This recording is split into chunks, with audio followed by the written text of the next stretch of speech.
Bismillahirrahmanirrahim. Donc, on continue avec cette infrastructure. Donc, on vous rappelle qu'est-ce qu'on veut faire. Donc, on veut faire un ping entre le PC 0, ou bien le PC 0 va envoyer un ping vers le PC 5 qui se trouve normalement dans le département mécanique. Donc, normalement, les messages vont être ici au débit. Il va sortir de ce PC. Il va arriver au niveau du switch. Par la suite, il va être envoyé ici. Avant de pouvoir envoyer le message, on a dit qu'un message sur le réseau doit avoir 4 adresses. Un message sur le réseau doit avoir 4 adresses. La première, c'est l'adresse MAC source, l'adresse MAC destination, l'adresse IP source et l'adresse IP destination. Donc, avant de pouvoir envoyer un message, il faut que le PC qui va envoyer ce message doit spécifier 4 adresses. L'adresse MAC source, l'adresse MAC destination, l'IP source, l'IP destination. Donc ici, normalement, l'adresse IP source, ça va être l'adresse IP 192.168.1.3. L'adresse IP destination, ça va être 192.168.3.5, cette adresse. Et pour l'adresse MAC source, ça va être normalement 00E et qui se termine par E600. Et l'adresse MAC destination, ça doit être normalement l'adresse MAC de ce PC. Mais est-ce que le PC 0 connaît cette adresse? Normalement que non. Comment on a su cela? Donc, on peut vérifier cela à travers l'adresse. Pourquoi j'ai pas pu afficher?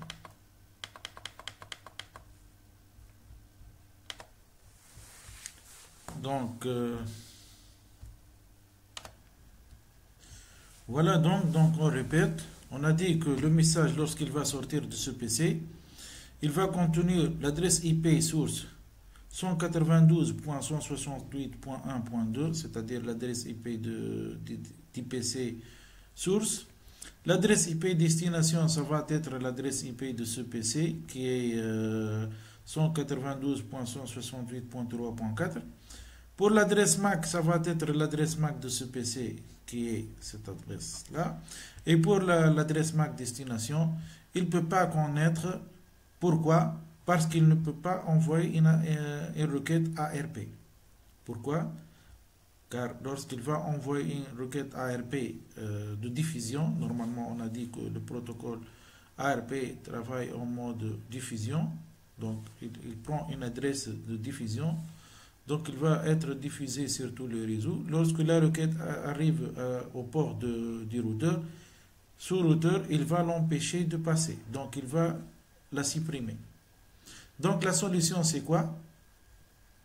Lorsque un PC veut envoyer à un autre PC qui n'existe pas dans son réseau, il va envoyer par conséquent ce paquet au routeur. Donc il va demander au routeur de gérer ou bien de se débrouiller pour envoyer ce message. Donc par conséquent, l'adresse MAC de destination va être l'adresse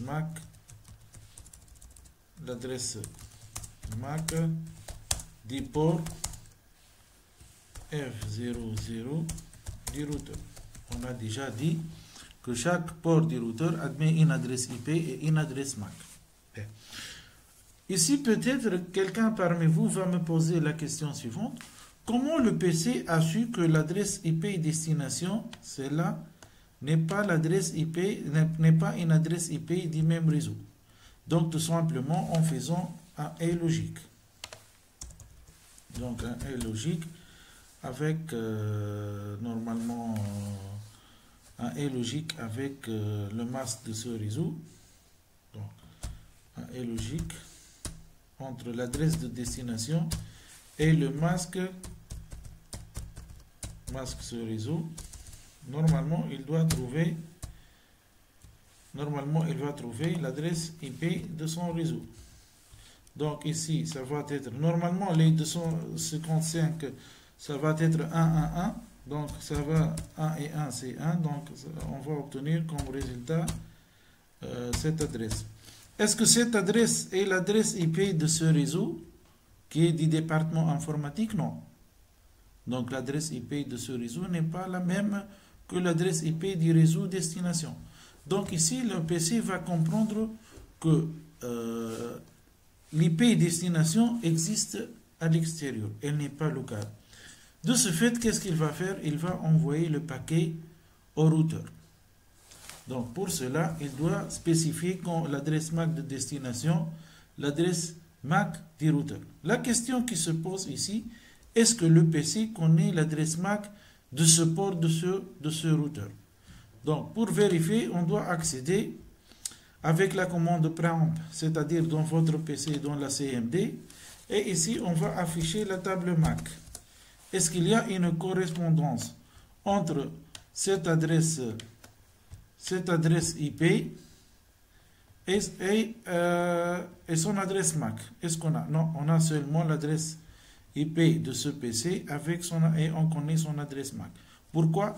Parce que tout à l'heure dans le TP précédent, on a déjà fait un ping entre ce PC 0 et ce PC 2. Donc la solution, comment on peut récupérer l'adresse MAC si on fait un ARP? Donc une requête ARP doit sortir de ce PC en diffusion. Et qu'est-ce qu'elle va contenir? L'ARP, elle doit contenir l'adresse IP de cette interface et par la suite, elle cherche à déterminer l'adresse MAC. Donc normalement, le contenu de cette requête ARP doit être, s'il vous plaît, celui qui a l'adresse 192.168.1.1, donne-moi ton adresse MAC. Maintenant, la question, est-ce que le PC connaît cette adresse? Est-ce qu'il y a une information que ce port va porter cette adresse? Donc, qui a spécifié cette adresse? Normalement, l'administrateur. Donc, ce PC n'est pas au courant, car l'administrateur peut choisir une autre adresse. Ce n'est pas obligatoirement le point 1. On a dit que la convention, c'est de mettre le point 1 vers l'interface routeur. Mais remarquez, ici, l'interface du routeur, c'est point 4.3. C'est point 3, c'est pas point 1. Ici, de même, c'est point 2. Donc, bon, ici, c'est point 1, mais je peux changer. Je peux mettre 2.2, ou 2.3. Ce n'est pas une obligation. Donc, la question qui se pose, pour utiliser l'ARP, déjà, le PC doit avoir l'adresse IP de l'interface, de cette interface, c'est-à-dire de ce port de ce réseau. Mais le PC ne connaît pas. Donc, c'est quoi la solution? Qu'est-ce qu'on doit faire? Tout simplement, il faut spécifier cette adresse dans la configuration du PC. Donc, normalement, ici, on spécifie l'adresse IP du PC, on spécifie le masque du réseau, masque sur réseau, et on doit définir le default gateway. C'est quoi le default gateway? C'est-à-dire la portière par défaut. Et la portière, c'est-à-dire, c'est comme la porte de l'aéroport, parce qu'on peut simuler ça à un voyage à l'extérieur. Donc, pour voyager, il faut passer par ce port. Pour sortir à l'extérieur, il faut sortir par cette porte. Donc, le default gateway, c'est l'adresse du port du routeur par lequel on va sortir de l'extérieur. Donc là, il faut spécifier. Donc maintenant, bien sûr, on a l'adresse IP du default gateway. Remarquez ici, je rappelle que pour déterminer tout ça, on peut faire un IP config dans la CMD du PC pour avoir toutes les informations possibles. Donc un IP config désolé, ici, IP config, c'est attaché. Donc, dans le CMD de notre PC, on fait un IP config, ça va nous donner toutes les informations possibles. Par exemple, ici, c'est l'adresse MAC, ici, c'est l'adresse IP, le subnet et le default gateway. Ok, donc le PC admet le default gateway, ça va être ici. Est-ce qu'il peut utiliser maintenant le protocole ARP? Oui. Donc, il va envoyer un requête ou un message ARP. S'il vous plaît, celui qui a l'adresse IP 192.168.1.1, donne-moi ton adresse MAC. Donc, cette adresse, normalement, cette requête va être propagée sur tous les ports. Sur tous les ports pour chercher. Qui va répondre? Normalement, le port, celui-là va répondre, va lui dire, voici mon adresse. Donc, il va donner son adresse MAC ici. Le PC, qu'est-ce qu'il va faire? Il va normalement, ici, spécifier l'adresse MAC de ce port. Donc, ici, l'adresse MAC du port 00. Maintenant, le paquet ou bien la trame, quelles sont les informations qui sont inscrites dans cette trame? L'adresse IP source, donc ça va être 192.168.1.2. L'adresse IP destination, c'est .4. L'adresse MAC source, c'est celui qui a envoyé normalement, c'est le PC. Et l'adresse MAC destination, ça va être ici. Bien sûr, à la sortie du paquet ICMP, on a dit que le premier paquet, c'est le paquet ARP. Maintenant, c'est le paquet ICMP. Il va contenir toutes ces informations.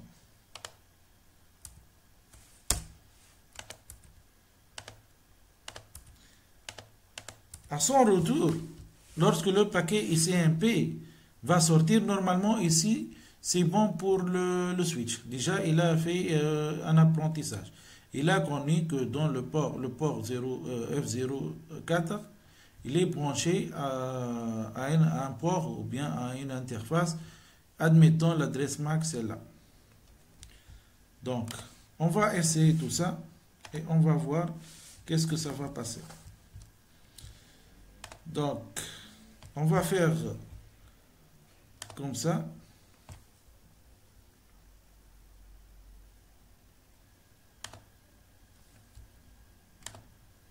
Ici, et on va voir. Donc,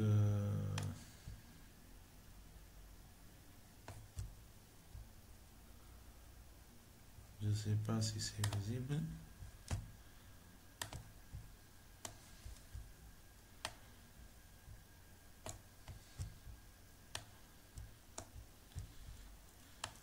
Voilà. Donc, le paquet va sortir. Donc, c'est quoi le paquet? Normalement, le bit c'est ICMP, mais on va sortir le paquet ARP. Donc, remarquez ici le paquet ARP, qu'est-ce qu'il contient? Il contient l'adresse IP source MAC, c'est quoi? C'est 04. L'adresse IP source IP, c'est 192.168.1.2. Et le target MAC, l'adresse de destination, on ne le connaît pas. Le target IP, c'est quoi? C'est normalement l'adresse MAC du default, l'adresse IP du default gateway. Remarquez ici, donc la source MAC, ça va être ici. Pour l'adresse MAC source du PC, et l'adresse MAC destination, ça va être quelle adresse? Ça va être une adresse MAC de diffusion. Donc on n'est pas à qui on va envoyer ce paquet. Qu'est-ce qu'on veut? On cherche l'adresse MAC du PC admettant cette adresse. Donc on est target IP, ok, on connaît le target IP, mais on ne connaît pas l'adresse MAC. Donc, on va envoyer ce paquet ARP à tout le monde. À tout le monde, donc ici, destination MAC, c'est FF. Le switch, lorsqu'il va recevoir, qu'est-ce qu'il va faire? Il va faire une diffusion. Donc, diffusion sur tous les ports. Normalement, ces deux PC vont supprimer le message, mais seulement le routeur va envoyer ce paquet. Lorsqu'il va envoyer ce paquet, normalement, il va mettre son adresse. Donc, à la réception, ici, Normalement, le switch, remarquez bien le switch ici. Qu'est-ce qu'il a dans sa table MAC? Il a seulement les adresses MAC de ce PC et de ce PC, qui est sur le F03. Pourquoi? Parce que dans le TP précédent, on a fait un ping entre ces deux PC. Donc c'est bon, le switch a déjà inscrit les deux adresses MAC. Maintenant, à ce niveau, le switch va ouvrir le paquet. Il va découvrir que l'adresse MAC, celle-là, de ce PC, de ce port, est inscrite sur le port F04. Donc si on fait un show MAC address, un show MAC table, qu'est-ce qu'on va remarquer? Une nouvelle ligne qui va être ajoutée et qui va contenir l'adresse MAC de ce port. Donc c'est bon, le switch a déjà compris. Mais attention ici, remarquez bien, dans la table ARP du PC, on n'a aucune information sur l'adresse MAC de ce port. Donc, on a seulement une correspondance entre l'adresse IP 1.4 et son adresse MAC. Ici, on n'a pas une information. Mais remarquez, si on continue notre transmission, normalement, à ce niveau, c'est bon. Le PC va mettre à jour sa table ARP en ajoutant l'adresse MAC plutôt de ce port. Donc, tout à l'heure, on a seulement cette ligne. On a ajouté cette nouvelle ligne dynamiquement. Donc, on a l'adresse IP 1.1. Elle correspond à l'adresse physique ou bien l'adresse MAC, comme ça. Donc, de cette façon, le PC, maintenant, il peut envoyer un paquet ICMP. Il va envoyer ce paquet avec quelle adresse? Avec l'adresse IP source et destination fixe. Ils ne vont pas être changés. Mais l'adresse MAC destination, ça va être l'adresse MAC de ce port. Donc, si on remarque ici, si on ouvre le paquet, on va voir que l'adresse destination, l'adresse source c'est 1.2, l'adresse destination c'est 3.4, le MAC source c'est 0004, cette interface, et pour le MAC destination c'est 3601. C'est bon, il peut envoyer maintenant au routeur et il va lui demander de se débrouiller pour envoyer ce message. Donc, on va envoyer vers le routeur normalement directement sans faire une diffusion. Qu'est-ce qu'il va faire ce routeur? Ce routeur, il va trouver un problème. Il va supprimer le message. Pourquoi? Quelles sont les informations reçues? Donc, le routeur, on a dit qu'il peut voir jusqu'au niveau 3, c'est-à-dire jusqu'à la couche numéro 3 du modèle OSI, c'est-à-dire il peut lire les adresses IP. Donc, il va comprendre que cette adresse IP, que l'adresse IP source c'est 1.2 et que l'adresse IP destination c'est 3.4. Donc, ici, ce routeur n'a aucune information sur la destination, sur le réseau 192.168.3.0. Il n'a aucune information. Nous, qu'est-ce qu'on a fait? Les informations sont enregistrées dans quoi? Dans des tableaux. Par exemple, ce PC, il admet la table ARP. Le switch admet la table MAC adresse. Le switch aussi, le routeur aussi, il admet une table qui contient des informations. C'est quoi cette table? C'est la table de routage. Show IP route. Show IP route, c'est la table de routage. Qu'est-ce qu'il y a dans sa table de routage? Il y a les réseaux, remarquez bien, c'est point 0, les réseaux qui sont connectés à ce routeur. Donc ce routeur, il est connecté au réseau 192.168.1.0, celui-là. Avec quelle interface? Avec l'interface F00. Il est aussi connecté avec le réseau, celui-là. Donc c'est le réseau normalement 192.168.4.0. Donc on a déjà expliqué cela. Donc on peut le dessiner comme ça. On peut choisir par exemple l'oranger. Donc on a ici un réseau ici, un réseau ici. Ce réseau admet l'adresse 192.168.1.4. Donc ce routeur, il est au courant de ce réseau. Donc il connaît ces deux réseaux. Pourquoi? Parce qu'il a deux ports reliés directement à ces deux réseaux. Mais par contre, il n'a aucune information sur le réseau 192.168.3.0 ni sur le réseau 192.168.2.0 normalement du département mécanique ici. Il n'a aucune information. Pourquoi? Parce qu'il n'est pas directement connecté. Il connaît que les réseaux qui sont directement connectés.